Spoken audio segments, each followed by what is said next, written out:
Welcome back to the third tutorial. Here we are going to proceed and put in the rest of the casing. So you come here, you add another row. The first one was conductor, so now you are going to put in surface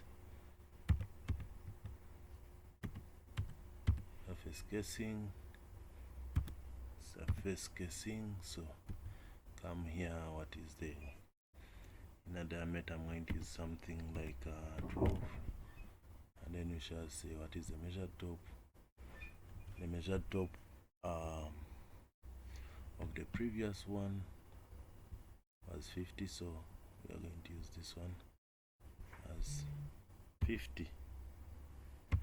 So this is 50.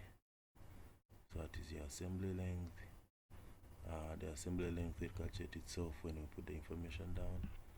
So the inner diameter, we can say it's 10. So we come here to put in further details of that casing. So you realize this is casing, this is the first one I can put in.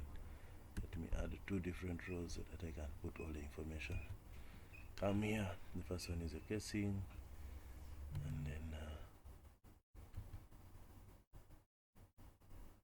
we have a casing, number of joints. I can say that 21, but the inner diameter, we selected an inner diameter of outer diameter of 12, and then the inner diameter of 10. So I'm going to skip these other ones very fast. I'm assuming you've understood them. And I'm going to put in a weight of 94, and then I'll choose the grade of the casing. So I'm choosing the grade of the casing.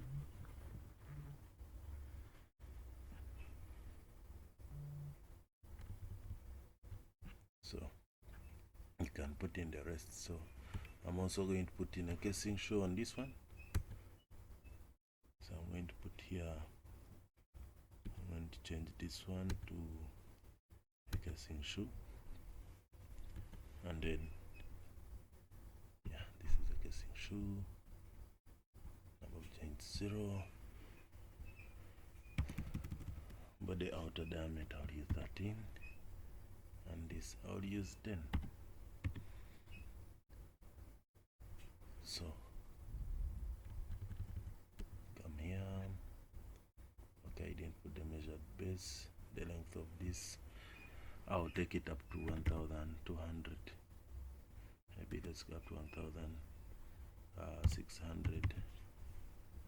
So this one will be just 2 feet.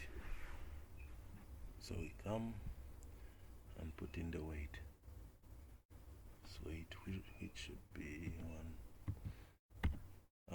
Can put the weight of 23, and I choose the grade.